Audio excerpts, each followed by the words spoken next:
Magandang araw sa inyong lahat. Ako si Lorna, 32 taong gulang. At ito ang kwento ng pinakamalaking pagkakamali ng buhay ko. Dati, masasabi kong payapa ang buhay namin. Hindi man marangya, pero sapat.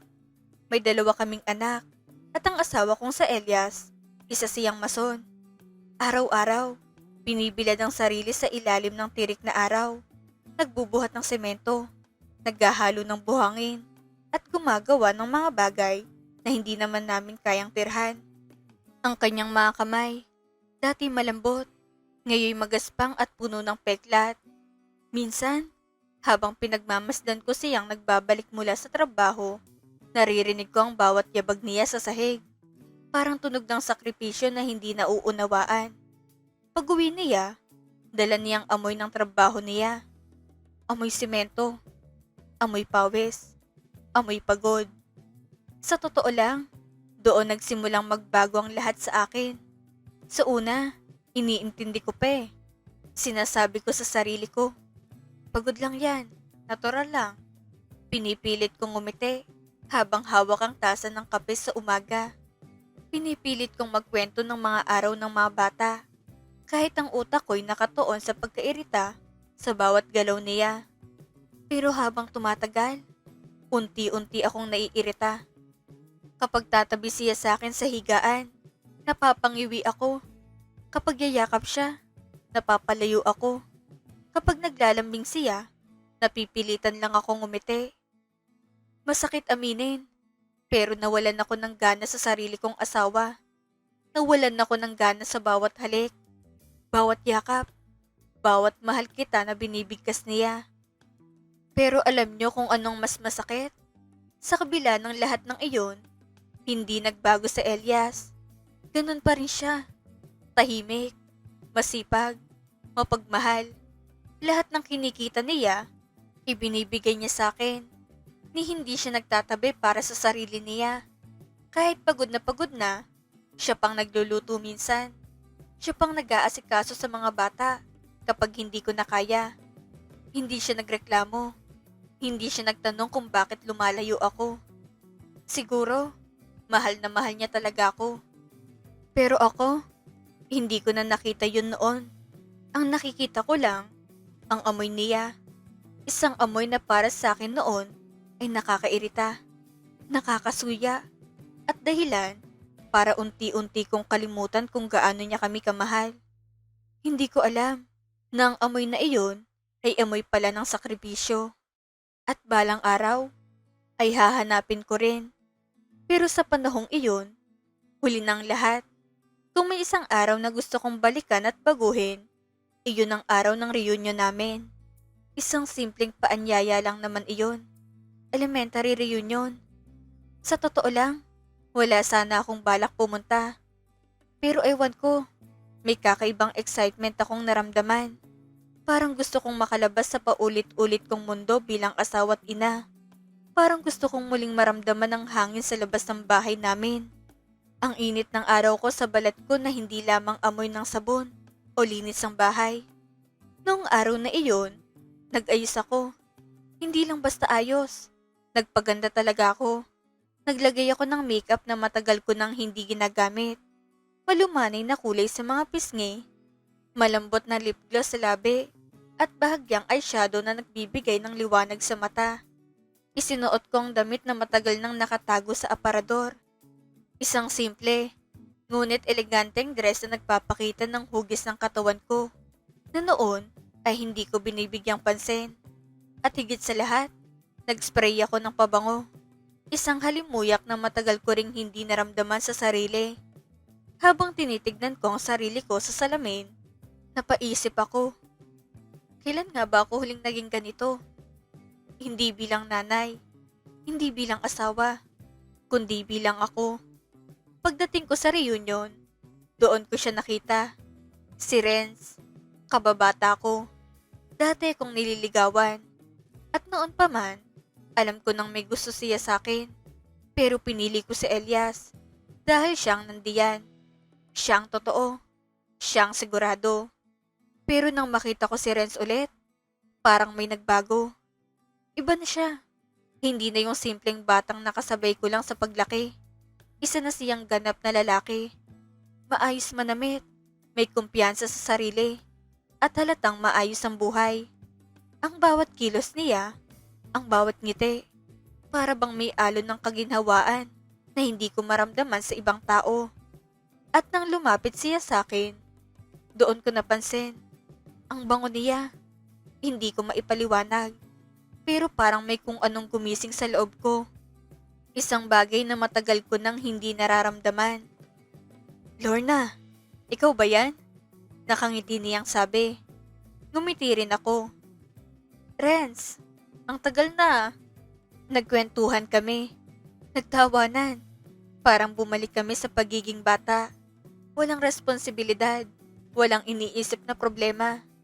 Habang tumatagal ang gabi, lalo kaming nagiging komportable sa isa't isa. Hanggang sa nagkaroon ng inuman. Hanggang sa nagkaroon ng sayawan. At doon, unti-unti akong nadala. Hindi ko na naisip si Elias. Hindi ko na naisip ang mga anak ko. Ang nasa isip ko na lang ay kung gaano kasarap sa pakiramdam na may taong tumitingin sa'yo na parang ikaw ang pinakamaganda sa mundo.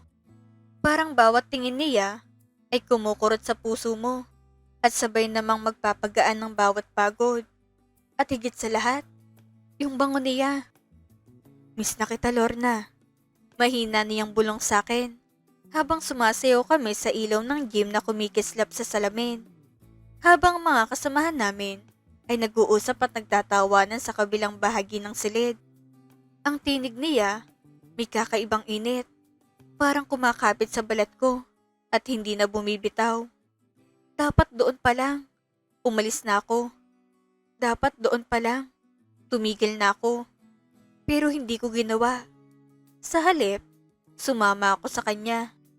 Papunta sa isang motel kung saan bawat minuto sa biyahe ay tila tumitimbang sa puso ko. Habang nasa biyahe kami, tahimik lang ako. Pero sa loob-loob ko, alam kong mali na to. Alam kong may sinisira akong pamilya. May pinipilit akong sirain na tiwala at pagmamahal ng taong walang alam sa lahat ng ito. Pero pinili kong baliwalain. Pinili kong sundin ang nararamdaman ko. Pagpasok namin sa loob ng kwarto, doon ko tuluyang nilaglag ang lahat. Ang pagiging asawa, ang pagiging ina, at ang respeto ko sa sarili ko. Hindi ko nasasabihin ang mga detalye. Basta ang alam ko, sa gabing iyon, pinili kong panandali ang saya, kapalit ng pangmatagalang sakit. Ang bawat halik, bawat yakap, bawat pagdampi ng kamay niya sa akin, ay parang paglalakad sa isang landas na alam kong mali, ngunit hindi ko kayang ihinto. At ang mas masakit, akala ko, doon na matatapos ang lahat. Pero hindi pa pala. Doon pa lang nagsisimulang kasalanan ko. Magandang araw ulit sa inyong lahat. Ako pa rin si Lorna. Akala ko, isang beses lang mangyayari ang pagkakamali ko. Akala ko, pagkatapos ng gabing iyon, babalik na ako sa dati. Magiging asawa ulit ako ni Elias. Magiging ina sa mga anak ko. Kakalimutan ko si Ren sa parang panaginip lang. Pero hindi pala ganun kadali. Dahil kinabukasan, nag-message siya. Pwede ba kitang makita ulit? Matagal kong tinitigan ng phone ko. Alam kong mali. Alam kong dapat hindi ko na siya sagutin. Alam kong bawat sagot ay isang hakbang patungo sa pagbagsak. Pero sinagot ko pa rin. At doon na nagsimula ang lahat. Naging tuloy-tuloy ang pagkikita namin. Patago. Palihim. Parang mga magnanakaw sa sarili kong buhay. Sa tuwing umaalis ako ng bahay, may dahilan ako. Minsan sasabihin kong may bibilhin. Minsan may aasikasuhin. Minsan, magsisinungaling ako ng direkta habang naririnig ko sa likuran ng halakhak ng mga bata. Ang tahimik na pag-uwi ni Elias mula sa trabaho at alam kong pinapalampas ko ang lahat ng iyon. At habang ginagawa ko yun, unti-unti kong natutunang magsinungaling nang hindi na nanginginig ang boses ko. Nakakatakot dahil nasasanay ako. Si Renz, iba siya kay Elias. Kapag kasama ko siya, pakiramdam ko magaan ako. walang responsibilidad, walang iniintinding bills, walang iniisip na baon ng mga bata, walang pagod. Ang bawat ngiti niya ay parang nakakaligtaan ng bigat ng mundo. Bawat haplos ay parang nakakalabas sa kulungan. At oo, mabango pa rin siya. Pero alam niyo kung anong hindi ko nakita noon? Wala siyang tanong tungkol sa mga anak ko.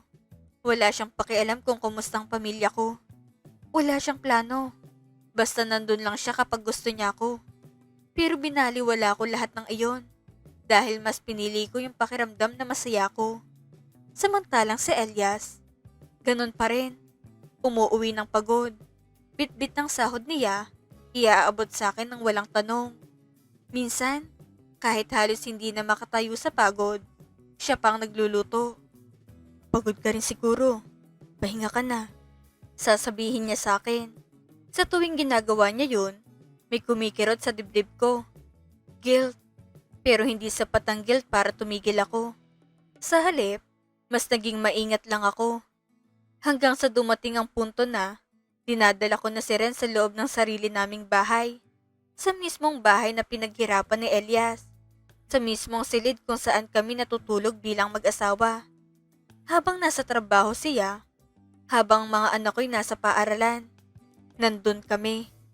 At sa bawat segundo na nandun si Renz, para bang unti-unti kong winawasak ang pundasyon ng pamilya ko. Pero hindi pa rin ako tumigil. Naging kampante ko. Naniwala ako na hindi kami mahuhuli. Minsan, habang magkasama kami ni Ren sa loob ng bahay, narinig ko ang mga tunog ng gate. Bigla akong kinabahan. Pero nang sumilip ako, wala naman pala. Napahinga ako ng maluwag. Relax ka lang, sabi ni Renz. Parang walang pakialam. Parang walang takot sa bawat hakbang na mali. At doon ko napagtanto, hindi siya takot mawala ang lahat.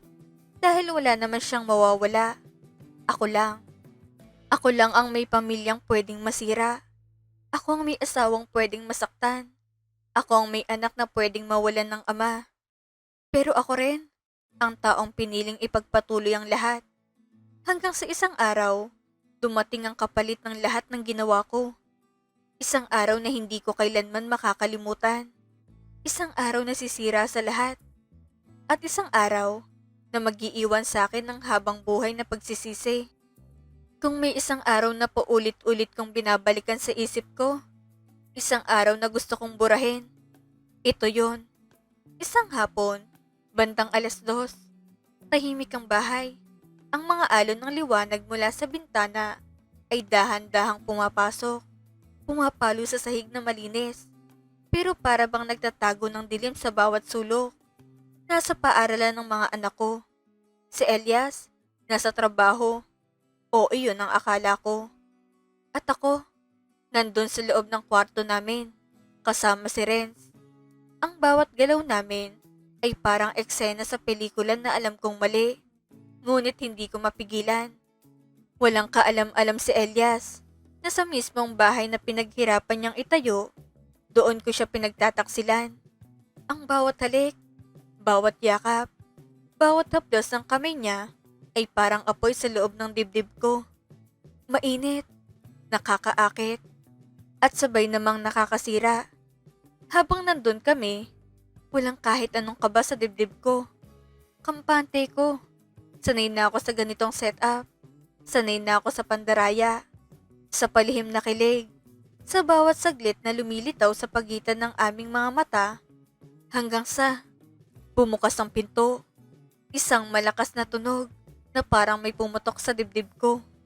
Parang ang buong mundo ko ay tumigil sa pag-ikot. Paglingon ko, nakatayo si Elias. Namumutla, pawis na pawis. Halatang hindi magandang pakiramdam niya. Pero mas malinaw sa mukha niyang isang bagay. Galit. Hindi lang galit. Wasak. Lorna! Nanginginig niyang sambit. Parang tumigil ang mundo ko. Hindi ako makagalaw. Hindi ako makapagsalita. Para akong naging bato sa kinakatayuan ko. Ang sahig sa ilalim ko, ang mga dingding na dati tahanan, ay biglang naging kulungan.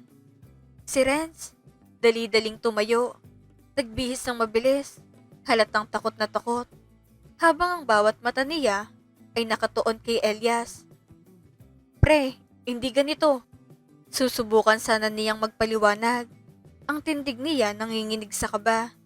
Pero hindi na siya pinakinggan ni Elias. Sinugod niya si Renz. Ang tunog ng suntukan, ng pag-urong, ng kalansing ng sapatos sa sahig ay naghalo sa sigaw ng galit.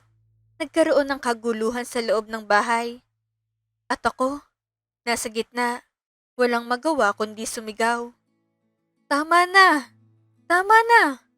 Pero huli ng lahat, sa takot, tinulak ni Ren si Elias at mabilis na tumakbo palabas ng bahay. Iniwan niya ako. Iniwan niya ang gulo. Iniwan niyang responsibilidad. Doon ko nakita ang tunay niyang kulay. Hindi siya tulad ni Elias. Hindi siya lalaban para sa akin. Tatakas siya kapag mahirap na. Lumabas si Elias ng bahay. Sumisigaw. Ang boses niya, dati ay puno ng init at pagmamahal. Ngayon ay nangangaliti at halos mawalan ng kontrol. Nabulabog ang mga kapitbahay.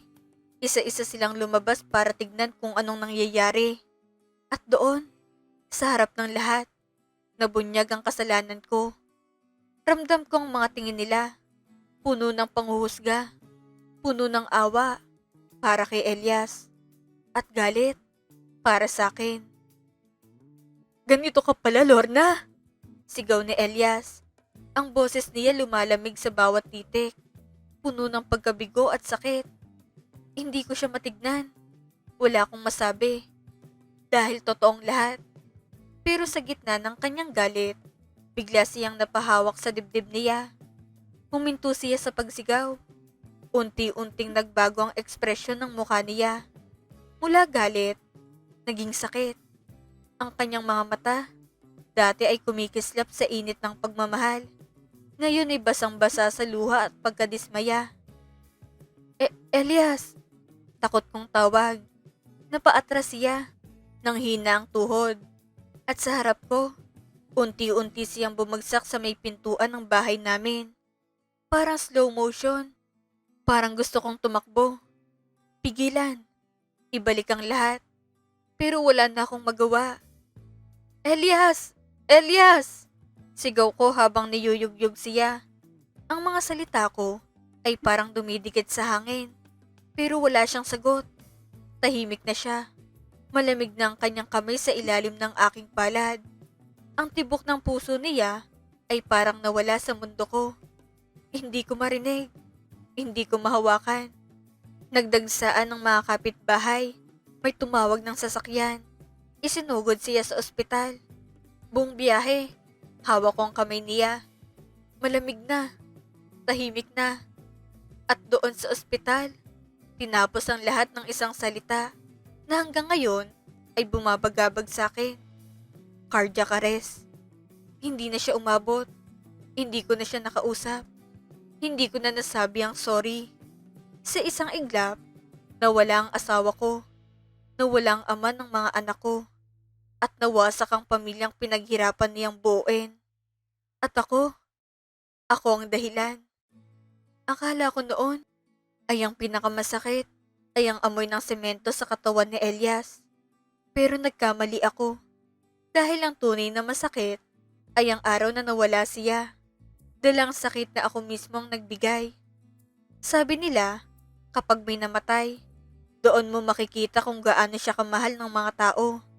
At sa lamay ni Elias, doon ko napatunayan kung gaano siya kabuting tao. Punong-puno ang burol. Ang mga haligi ng bahay na dati tahimik, ngayoy puno ng tao. Mga kapitbahay, katrabaho niya sa construction, mga kamag-anak. Lahat nandun. Isa-isa silang lumalapit sa kabaong niya. Umiiyak. Nagkikwento kung gaano siya kasipag, gaano siya kabait. Napakabuting tao ni Elias. Walang bisyo, puro pamilya lang iniisip. Swerte mo sa asawa mo, Lorna. Bawat salitang naririnig ko, parang kutsilyong unti-unting tumutusok sa puso ko. Dahil alam ko ang totoo, hindi ako swerte. Siya ang malas. dahil akong naging asawa niya. Nakatayo ako sa gilid, tahimik, hindi makatingin sa kahit kanino. Ramdam ko ang mga bulong. Siya yung babae. Siya yung may lalaki. Kaya namatay si Elias. Wala man silang direktang sinasabi sa akin, pero sapat na ang tingin nila para maramdaman ko ang galit at paghusga. At hindi ko sila masisisi. Pero sa lahat ng sakit na nararamdaman ko, walang masasakit pa sa nanggaling sa sarili kong mga anak. Lumapit ang panganay ko sa kabaong ng tatay niya. Tahimik lang siya. Walang luha. Tinitigan niya si Elias. Tapos dahang-dahang hinawakan ng kamay nito. Parang sinusukat niya sa mga daliri ang kawalan na iniwan sa buhay niya. Nay, mahina niyang tawag sa akin. Lumapit ako. Nanginginig. Ang bawat takbang ko'y mabigat. Parang bitbit kong lahat ng kasalanan ko sa buong mundo. Pagharap niya sa akin, doon ko nakitang galit sa mga mata niya. Kasalanan mo to. Parang gumuhong mundo ko. Kung hindi dahil sa'yo, buhay pa sana si tatay. Hindi ako makasagot. Hindi ko kayang ipagtanggol ang sarili ko. Dahil tama siya. Mula noon, nagbago ang lahat. Pagkatapos ng libing, parang namatay din ang bahay namin. Tahimik, malamig, walang buhay. Ang mga anak ko, hindi na ako kinakausap tulad ng dati. Kung kakausapin man nila ako, puro kailangan lang. At sa bawat araw na lumilipas, nararamdaman kong unti-unti nila akong inilalayo sa puso nila. Parang bawat salita, bawat galaw nila, ay pahiwatig ng distansya na hindi ko na kayang buuin. At si Renz, nawala, parang bula. Tinext ko siya, tinawagan, minessage sa lahat ng social media. Pero walang reply. Hanggang sa isang araw, napansin ko na lang, block na ako. Sa lahat. Parang walang nangyari. Parang hindi niya ako kilala. Doon ko tuluyang naintindihan. Hindi niya ako minahal. Isa lang akong panandali ang aliw sa kanya. At nang maging komplikado ng lahat, iniwan niya ako. Ngayon, ako nang tumayong haligi ng bahay. Ako nang nagtrabaho. Ako nang naghirap. Sa isang pabrika, araw-araw, binibilad ko rin ang sarili ko sa pagod. Ang amoy ng grasa, alikabok, pawis, lahat ay dumikit sa balat ko, sa buhok ko, sa damit ko. Isang amoy na dati kong kinamumuhian. Ngayon, iyon na ako. Isang gabi, dahil sa sobrang pagod, nakatulog ako nang hindi nakakapaglinis. Nagising ako sa gitna ng gabi at doon ko naamoy ang sarili ko. Maasim, mabigat, nakakapagod. Parang bawat hinga ko ay nagpapaalala ng sakripisyo, ng paghihirap, ng responsibilidad na sa akin na lamang napunta. Yakap-yakap ko ang sarili ko habang umiiyak. Damang-damang init ng luha sa pisngi ko. Habang ang katahimikan ng bahay ay parang kumakain sa bawat pighati ng puso ko. Doon ko na-realize, ito pala yung amoy ni Elias.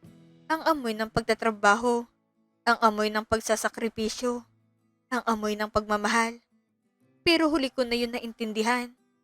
Dahil ang taong nagturo sa akin ng lahat ng iyon, wala na at hindi na kailanman babalik. Isang napakabigat na kwento mula kay Lorna. Tunay nga na ang bango ay mapanlin lang at ang dumi sa katawan ng ating mga mahal sa buhay ay madalas na tanda ng kanilang wagas na pag-aaruga sa atin. Kayo mga ka-confession, anong aral ang inyong nakuha sa kwento ni Lorna? I-comment ang inyong saloobin sa ibaba. Maging babala sana ito sa lahat na pahalagahan ng mga taong tunay na nagmamahal sa atin. Gaano man sila kadungay sa paningin ng iba. Muli, ito ang inyong lingkod, Miss Ja. Hanggang sa susunod nating confession.